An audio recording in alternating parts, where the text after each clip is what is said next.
What is up, guys, and welcome to the Casual Wrestling Show, the #1 wrestling show meant specifically for casual wrestling fans. Each and every week, I, the notorious Nerdy D, topples the biggest questions in pro wrestling. You can find the show every Wednesday on YouTube and on your favorite podcast network.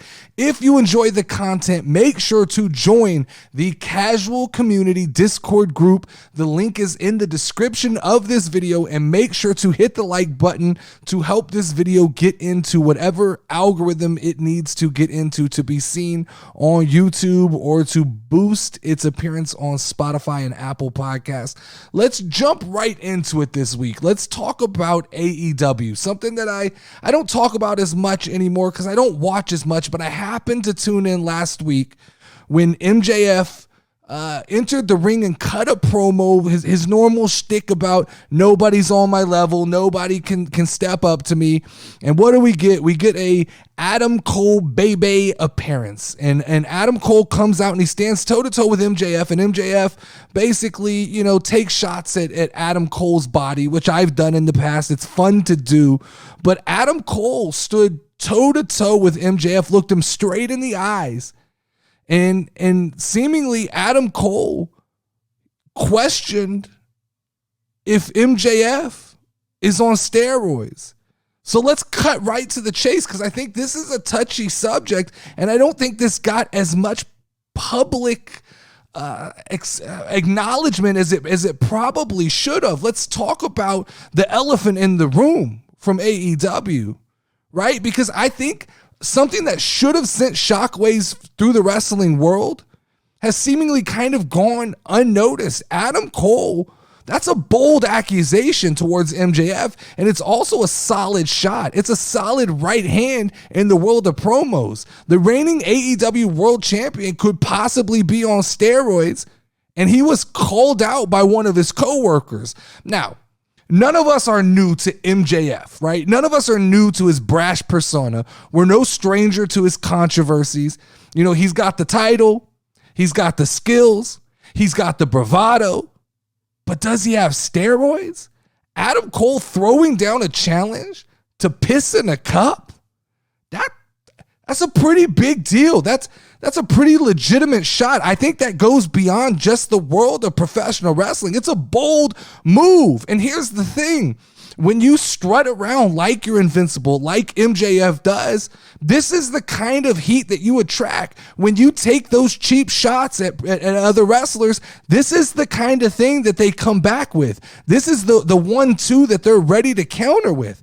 And let's take a second. Let's admire Adam Cole's courage here, because not a lot of people are willing to get into that ring with MJF and go shot for shot. There's been a few who have done it, one being Ricky Starks, two being Adam Cole, the Panama City Playboy himself, standing up and looking the world champ right in his eyes, laying it all on the line and calling him out and saying, hey man, you got big pretty fast. Because we've heard the chatter, we've heard the whispers, we've heard the snickers about Adam Cole's physique. We've all called him Noodle Arms Adam. We've all done it. We're all guilty of it. But since his move to AEW, he's been slightly impressive to me. But let's be clear here, right? Adam Cole's physique, his whole body of work, he's right. It's not defined by his muscle mass or his tan lines or how much weight he can lift. It's defined, the career of Adam Cole is defined by grit. It's defined by determination, and it's defined by just resilience, I think is what you could call it. Coming back from these concussions and all these injuries that he's had, I don't want to call him a cockroach, but he just keeps resurfacing. He just keeps coming back. And at this point in time, that promo by Adam Cole really felt like that promo wasn't just coming from Adam Cole. It felt like he was fighting and speaking for more than just himself. It felt like he was speaking a little bit for integrity. It felt like he was speaking a little bit for fair competition. Whether or not there's truth, we don't know. Who am I? I don't know if there's truth to steroid allegations for MJF. I do know he got big rather fast, and he went from a nerdy choir boy to a guy who looks fit to be in a professional wrestling ring. But I can tell you one thing. these type of promos that they cut in AEW, they don't do this in WWE. This is a specific AEW thing where things get a little bit personal. It makes me want to tune in on a weekly basis. It gets me kind of back involved in that AEW. AEW is like, I mean, I don't do drugs, but I imagine AEW is like a drug, right? It's that thing that you take a little whiff of and it just kind of pulls you back in. That's going to be a solid match, a good clash of egos, a clash of talent. It's going to be entertaining. MJF, Adam Cole. I mean, a solid kind of dream feud that we're going to get in AEW that AEW does best. But in the end, we're going to have to wait for the dust to settle on this one. As for right now, MJF, the salt of the earth, man, he got put under a spotlight. And Adam Cole, he's clearly not going to back down. So to answer the question on everybody's mind, do I think Adam Cole is right? I do. I think that there's some truth to what Adam Cole said. Do I think that Adam Cole should have pulled his punches and not said what he said? I don't believe that. I think all is fair game when you're dealing with MJF because he's not going to hold back. He's going to say what he's going to say, and you have to be a counterpuncher. And it looks like Adam Cole stepped up and he counterpunched. And I'm interested to see what happens this week going forward in that story. But when you're as audacious as MJF, you have to be ready to face the music as well. And I like MJF. I am an MJF fan. There's very few people. Adam Cole would be one of the others. There's a short list of names in AEW that I am fans of. Ricky Starks, MJF, Adam Cole, CM Punk. So it's nothing against MJF, but I just, if there's truth, if there's smoke, if there's smoke, there might be fire. He got really big really fast. It was really strange. It was like one week I turned on the television and MJF looked like, the nerdy kid in choir. And it wasn't, I turned it back on 6 weeks later and all of a sudden MJF looked like a guy to be reckoned with. But the problem is MJF knows this shit makes for good television.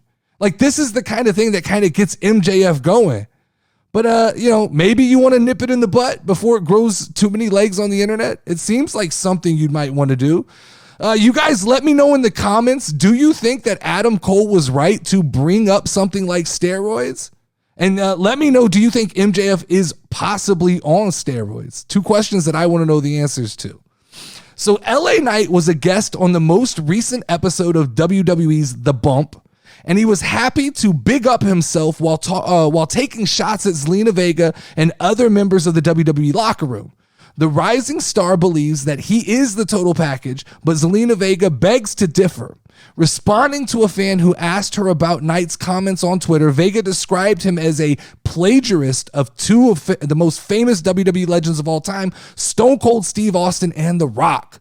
Furthermore, she believes that he should concentrate on forging his own path to the top as opposed to worrying about other performers. That being said, while the LWO member suggested that Knight needs more originality, she did highlight his potential, saying, quote, I think he needs to worry less about the gamers and the nerds of the world and worry more about trying to be himself.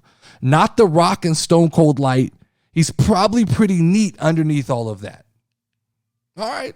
Okay. I mean, taking shots here. Let's dive into this. Let's jump into the fire. Because this is a little spicy. Like this got a little spicy. I think this, once again stepped beyond the boundaries of promo and this got a little bit personal. Zelina Vega is throwing pretty heavy shade at LA Knight, comparing him to a low-calorie version of The Rock and Stone Cold.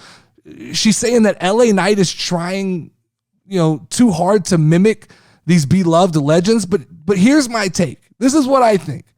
Zelina, Queen Zelina, Zelina Vega, LWO Zelina. Glass houses shouldn't throw stones, man. LA Knight is a man who constantly is electrifying the crowd. He is constantly getting cheered by the crowd, just like The Rock. Just like Stone Cold. But I don't think you can look at those as negative. Yeah. Does LA Knight seemingly have a touch of the Attitude Era? A little bit of that Attitude Era swagger? Yeah, he does. But why are we judging him on that? If that's what gets the people going, if that's what's missing from today's WWE, why is that a problem? Isn't that what wrestling is all about? Getting over with the crowd? You know, here's the problem, Selena. You're pointing fingers, but my problem is that you've crafted your character around anime culture. And that doesn't seem too far from the same thing you're accusing LA Knight of doing. Now, we have to talk about LA Knight calling himself the last of a dying breed, right? Is it a little bit harsh? Yeah. Is it a little bit in character and maybe a little abrasive? Yes. But he's not wrong. He's standing out. He's standing out in WWE right now. He's making waves, whether it be in the locker room, whether it be with the WWE Universe. And he's in the men's Money in the Bank match, and he's probably the favorite to win it.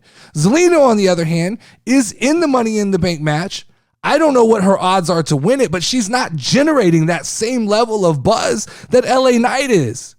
She's got her eyes on Money in the Bank, sure, but until she reaches the level of success and the crowd reactions that LA Knight's getting, you might just want to think twice before stepping outside the lines of like what is considered, fair in promo. LA Knight, I think he was just playing his character, calling out the nerds. I mean, he's had involvement in WWE 2K23. I imagine that I think that was just LA Knight being LA Knight. Whereas it felt like Zelina Vega taking personal shots at somebody.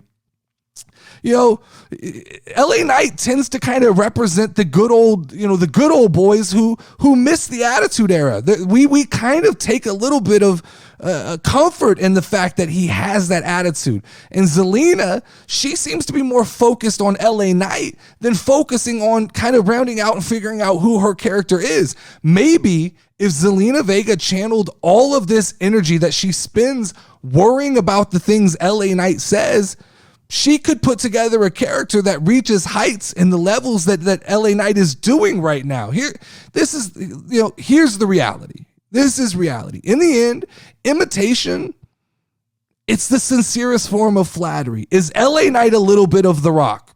Yeah, sure, he is, right? Is he a little bit of Stone Cold? Yeah.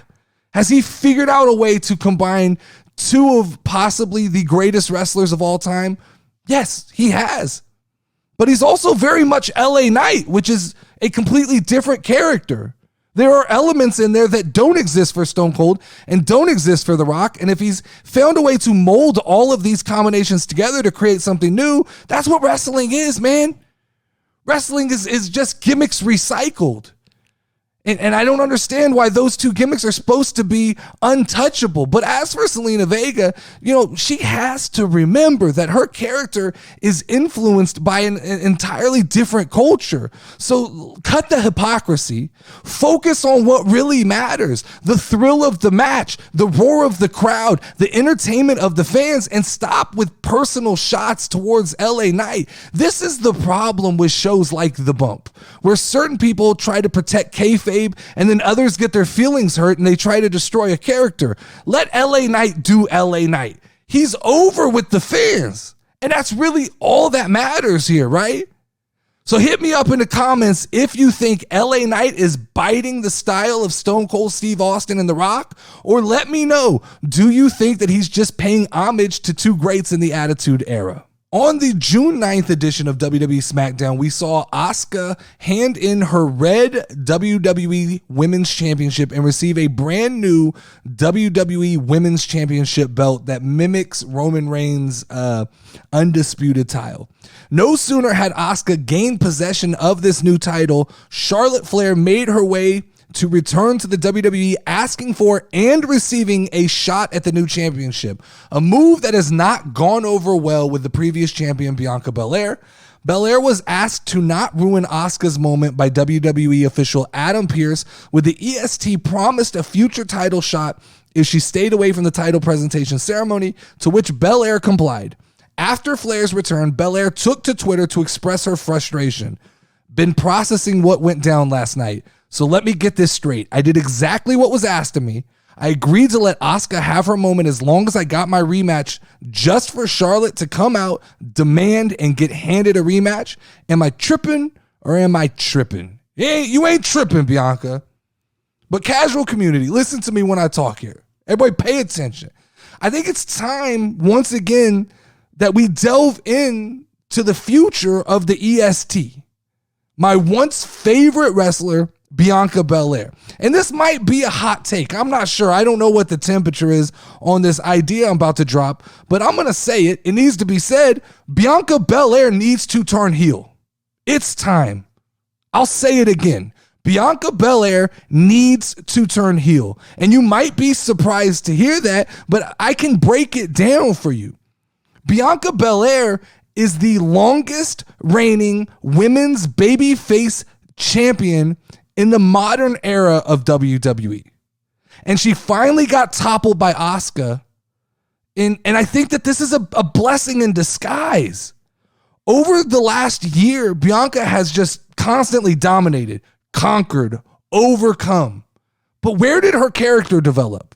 Someone show me from the time that Bianca BelAir won the WWE Raw Women's Championship from Becky Lynch, where did she develop? Where did she evolve? The answer is she didn't. The answer is a resounding no. Bianca BelAir, during her Raw Women's Championship run, got stale. BelAir's character is in desperate need of rejuvenation. It has to break out of the cookie cutter mold. And I don't see a better way to do that right now than a heel turn. I remember the NXT days. She was undeniable. She was formidable. She was, kind of nasty. She showed sparks of being a potentially great heel. I just don't think it ever was given enough time to really hit levels where she could hone that character in. So it's time that we let Bianca BelAir tap back into that persona for a little bit and add a new level and a new dimension to her character. You guys keep telling me that she isn't John Cena, okay? I went 3 months ago and I cut a promo where I said Bianca BelAir is the new John Cena, and everybody jumped on me and said that's not a fair comparison. Cool, look, I'm all about that. But then don't have WWE give her the John Cena treatment. Don't have WWE make her, a lifelong babyface. Let her evolve this character. Asuka's recent heel turn should be all the proof that you need to highlight that there's a dire need for change. Asuka took her character and created a character based around chaos, and it seems to be working. She seems to be interesting again. So I'm calling. It's time for Bianca BelAir to switch up her game. Imagine the possibilities of villainous Bianca BelAir. It brings a whole new dynamic to SmackDown. Fresh feuds, unexpected alliances, and possibly we could even see her team up with Montez Ford and create a new faction. Could you imagine a heel Bianca BelAir and a heel Street Profits? I'm even willing. Let's throw Bobby Lashley into that mix. Let's throw MVP into that mix. Let's have Hurt Business 2.0 with the Street Profits, Bianca BelAir, Bobby Lashley, MVP. That works. Or if you want to do something completely new, do something completely new. But the possibilities, there's exponential possibilities with Bianca BelAir as heel. There's limited possibilities if you continue to try to run her as a babyface, as a dominant babyface.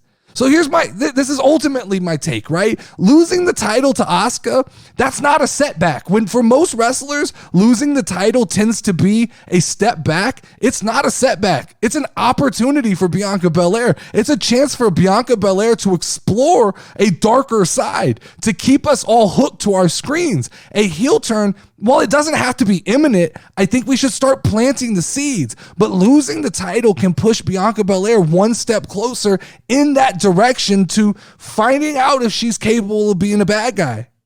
I'm excited for the possibility of heel Bianca BelAir. I think that we need to get her back to being, at one point in the time, a year and a half ago, she was the biggest thing and everybody loved her. And I think this last title run just kind of took the wind out of a lot of people's sails. So does Bianca BelAir need to win the title back in a babyface position? Hell no. Please, no. Don't do it. I like the idea of Bianca BelAir taking a heel role, possibly facing a babyface Charlotte somewhere down the line, and even then In that moment, WrestleMania 40, you can do the double turn and turn Bianca back babyface, turn Charlotte back heel, kind of set things right, but give them both an opportunity to see what this looks like kind of in a bizarro world where Bianca's the heel and Charlotte's the babyface. No matter what, we've always said Bianca BelAir is better when she's chasing a title, but let's see how she chases when she's in that bad guy role. Drop a comment in the comment section of this video if you want Bianca BelAir to turn heel in the near future, or you guys let me know if I'm crazy and Bianca should just stay a babyface for her entire career. So next week, NXT is set to witness the return of the World Heavyweight Champion Seth Rollins. The Visionary is scheduled to defend his title against Braun Breaker after the latter initially challenged him to a match. Despite being on the main roster, Seth Rollins' willingness to come to the developmental brand is not really shocking. After all, he is not the only main roster wrestler returning to the white and gold brand. Last few weeks, we have seen a couple wrestlers like Baron Corbin, Mustafa Ali, and Dana Brooke all compete at the developmental brand. Leads me to ask the question, why are main stars coming to NXT? And should a trip to NXT be looked at as a demotion? So main roster stars taking a detour to NXT to rejuvenate their careers looks to be kind of the new Triple H formula, right? The IWC, they tend to get kind of butthurt and hypercritical over this step back for superstars, but I think I'm here to kind of shed light on why I think that this is a positive formula by Triple H. This will be one of the better remembered things that Triple H has done in his run as head of creative. Firstly, let's talk about the value that veterans, the presence of veterans create in NXT. When you get seasoned wrestlers like Dolph Ziggler, Baron Corbin, Apollo Crews, Mustafa Ali, when you get those guys in NXT, they bring with them a treasure trove of experience and knowledge, right? This is a godsend for the NXT younger talent. They get to absorb some of that main roster swagger, and they get the opportunity to learn from some of the best. Hate Baron Corbin, love Baron Corbin, whatever you want to do, you can't deny he's good at his craft. Same can be said about Mustafa Ali, probably one of the best at his craft. All right, so there have been countless reports from WrestlingTix.com that have noted poor demand for tickets for AEW Collision in both the United States and in Canada.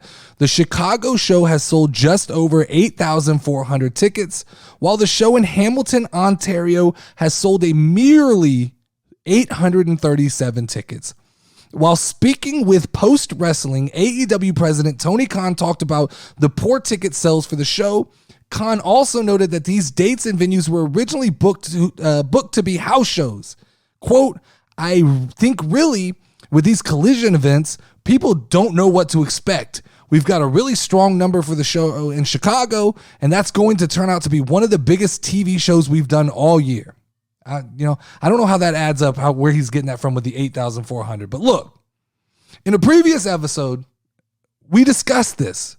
We discussed the potential pitfalls of AEW introducing a third night of television. We questioned whether the wrestling promotion was truly prepared for such an expansion, and it seems the current reality is beginning to mirror my concerns. The debut of AEW Collision, it's set to premiere in Chicago. This is home turf. This is home court for AEW. And we're talking this Saturday night. This was supposed to be touted as a huge event featuring the return of CM Punk, FTR, Miro. I think Andrade's going to be there. However, all early signs indicate trouble as far as ticket sales go. A lackluster demand for tickets with only 8,400 tickets sold for a Chicago show that features CM Punk. Let that sink in. 8,400 tickets sold for a Chicago show that features CM Punk? That's absolutely unheard of. Meanwhile, you look at the Canadian situation, and that's even more of a dire situation, right? For the Hamilton, Ontario show, 837 tickets have been sold. 800. I get more views on my TikToks Then Tony Khan is selling tickets for AEW Collision. AEW president Tony Khan, in an interview, tried to address these poor sales, citing that these are house shows being converted over. We get that, but wrestling fans are smart enough to know what that means. Here's the problem, Tony. You can't be a little baby back bitch and avoid the real elephant in the room. You're out here building separate playgrounds for different cliques of wrestlers, and that's not going to work. You're out here building different television shows because people can't get along. You've got Andrade asking for a whole new set of titles for AEW Collision. You have Miro returning on Collision because you can't figure out how to use him on AEW Dynamite. You have CM Punk and FTR anchoring a show that is seemingly being set up to fail. I want AEW Collision to be good. I just think that AEW Collision is a train that is starting off of the racks. They're not even going to give this thing a chance to derail. They're just never going to get it off the ground. Additionally, Tony Khan seems to struggle with the concept of what a roster split is and what it could do for your company. AEW has plenty of talent. They got like 120 guys on the roster. And the inability to fully utilize it, that's a shortcoming for AEW. Khan reportedly has a reluctance to upset stars like the Young Bucks and Kenny Omega because he doesn't want people choosing sides. That shows just a lack of strong decision-making by Tony Khan. Split the damn roster up. Let these two shows compete. Breed a little competition within your company. Let's see if CM Punk can really rally up his troops. Let's see which side of the street some of these wrestlers want to stand on. The issue is when you start looking at the wrestlers that are pro CM Punk, it starts to build out a pretty spectacular roster. Guys like Wardlow, Ricky Starks, Jade Cargill, FTR. Yeah, I could see why you don't want to do a roster split because I think Dynamite immediately becomes the weaker of the two rosters. But AEW's attempt at expanding to a third night of television, how fucking premature was that? Like, you never got Rampage off the ground. And all these initial signs suggest that the AEW audience, the hardcore audience of AEW, they're not even ready for this expansion. Tony Khan overdreamed on this one.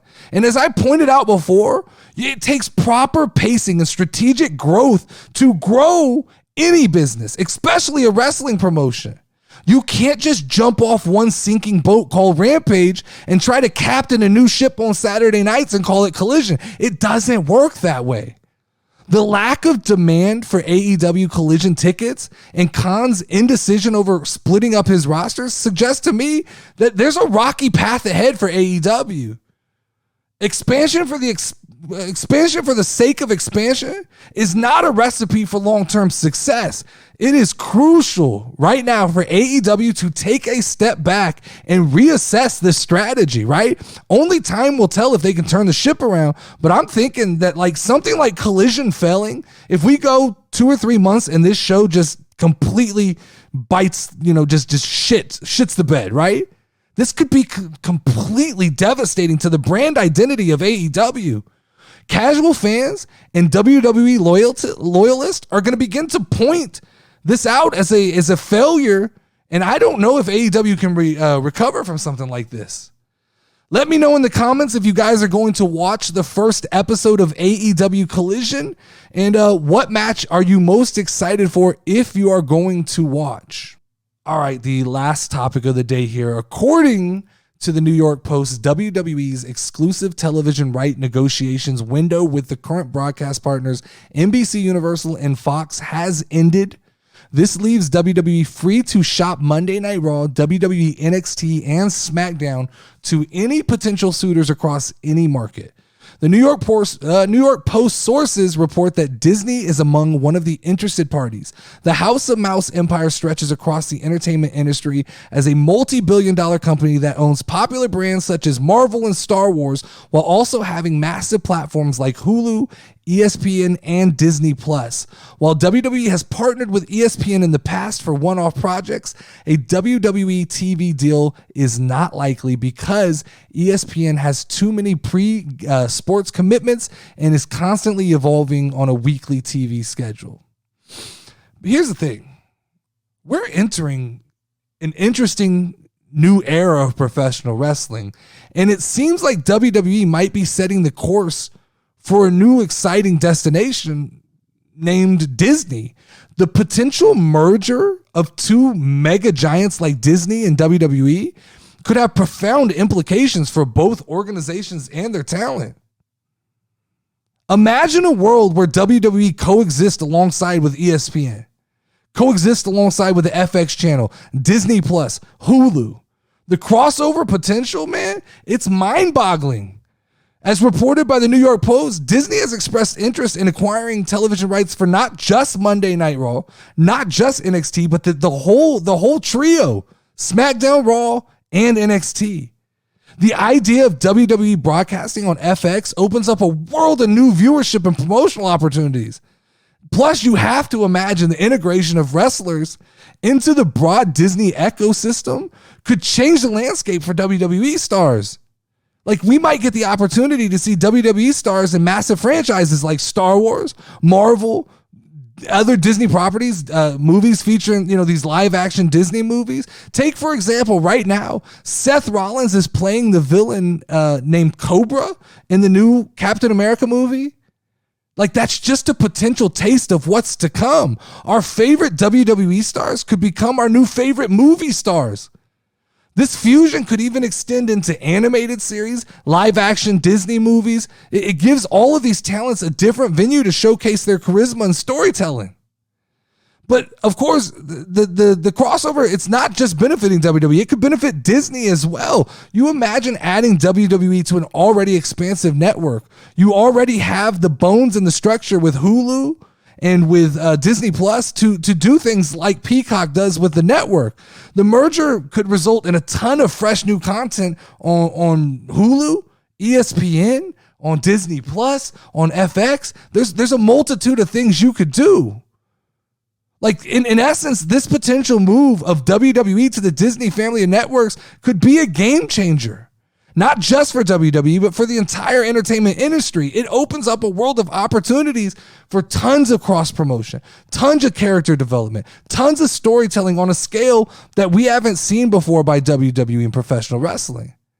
It's another global step for WWE. And while I understand that ESPN isn't going to play host to Raw and SmackDown, there's too much going on, it does open the doors for some reality TV style content on platforms like ESPN Plus or Hulu and the likes of like The Ultimate Fighter, right? It's not a stretch to imagine two WWE superstars coaching two teams of up-and-comers in a house similar to what UFC does with The Ultimate Fighter.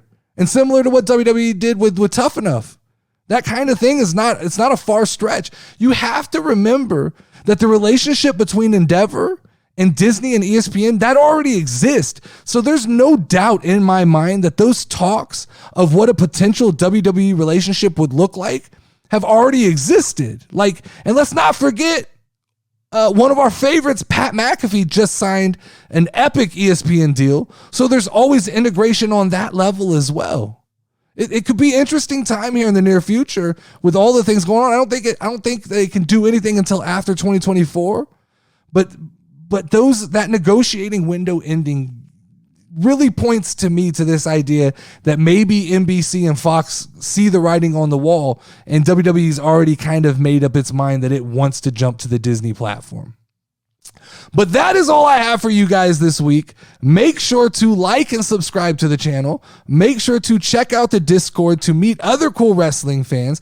Make sure to check out the other content that I create. Make sure to go subscribe to the Nerdy D Show on YouTube. It is a pop culture and life kind of life lesson channel. Yeah, just check it out. It's cool, full of some funny videos.